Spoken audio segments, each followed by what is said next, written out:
City কর্পোরেশনগুলোতে যদি প্রশাসক না নিয়োগ দিতেন তাহলে এই সিটি কর্পোরেশনগুলো চলবে কিভাবে? জবাবদিহিতা তো আমি করব, আপনি তো করবেন না। তাহলে আমি বসাবো। এখন জনগণ সুবিধা পাচ্ছে কি পাচ্ছে না, জনগণ সেটা বলবে, না পারলে ভোট দিবে না। তো বিভিন্ন এলাকা থেকে নেতাকর্মীরা তাকে জানিয়েছেন সংসদ নির্বাচনের সময় জামায়াত পরাজিত হয়নি, বরং তাদের হারিয়ে দেওয়া হয়েছে। তৃণমূল পর্যায়ে তাহলে এই পুরো বিষয়টি কেমন হতে যাচ্ছে? সেকেন্ড যেটা বললেন যে তাদের হারিয়ে দেওয়া হয়েছে, এই কথাটা এখন বলা তো দুঃখজনক।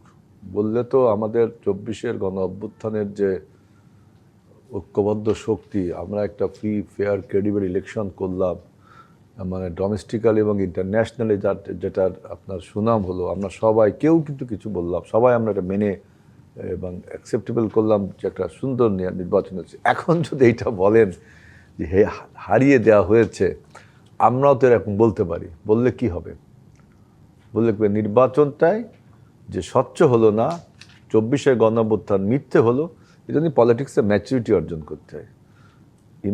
এখন ওনারা প্রথম বিরোধী দলে আসছেন, বলছে কিছু কথা, এবং তৃণমূল পর্যায়ে এই যে নির্বাচনটা হবে, স্থানীয় সরকার নির্বাচন, সেখানেও একটা মেসেজ দিলেন যে মনে হচ্ছে মেসেজটা মানে সংঘাতের আহ্বান করলেন, মারামারির আহ্বান। মাঠে কোনো জায়গা ফাঁকা রাখা যাবে না। কি এগুলো আপনার এই জন্য পলিটিক্সে কেবল ওনারা বিরোধী দল হলেন 53 বছরের এই প্রথম একটা সিঙ্গেল পার্টি হিসাবে।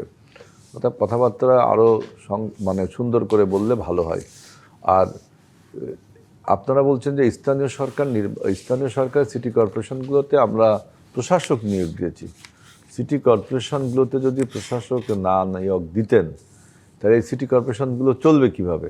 বিশ্বের নানা প্রান্ত থেকে রেমিটেন্স লেনদেনে নগদ নিয়ে এলো হার না মানা হার অফার। সর্বনিম্ন 10,000 টাকার রেমিটেন্স নগদে পাঠালে স্বর্ণের হার জেতার সুযোগ। কারণ কি, সিটি কর্পোরেশন থেকে যদি কোনো মিসম্যানেজমেন্ট হয় তো অ্যাকাউন্টেবল কে?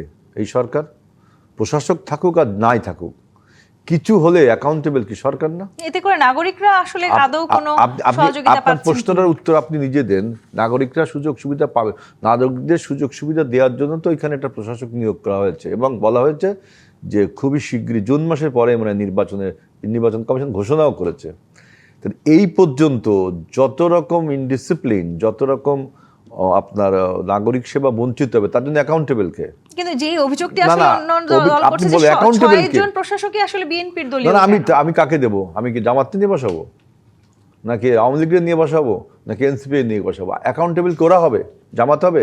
এই 4 মাসে যদি কোনো সমস্যা হয়, নির্বাচন আপনার সিটি কর্পোরেশনে যদি সেবা থেকে বঞ্চিত হয়, যা কিছু হয়, তার জন্য অ্যাকাউন্টেবল কি জামাত হবে, না এনসিপি হবে, না আওয়ামী লীগ হবে, না অন্য দল হবে? বিএনপি হবে। তাহলে বিএনপি কি আপনাকে বসাবে? বিএনপি তার যোগ্য লোকটাকে বসাবে। কারণ জবাবদিহিতা তো আমি করব, আপনি তো করবেন না। তাহলে আমি বসাবো। এখন আপনি বলবেন যেহেতু অনির্বাচিত, সেহেতু এটাকে নির্বাচনে তাড়াতাড়ি আনতে হবে। নির্বাচনে কে জেতে? যতদিন না নির্বাচন হয় তার জন্য আমি অ্যাকাউন্টেবল হব না। ইভেন যদি নির্বাচনের পরেও কেউ বসে, তার জন্য তো আমি অ্যাকাউন্টেবল হব, যেহেতু আমি সরকার।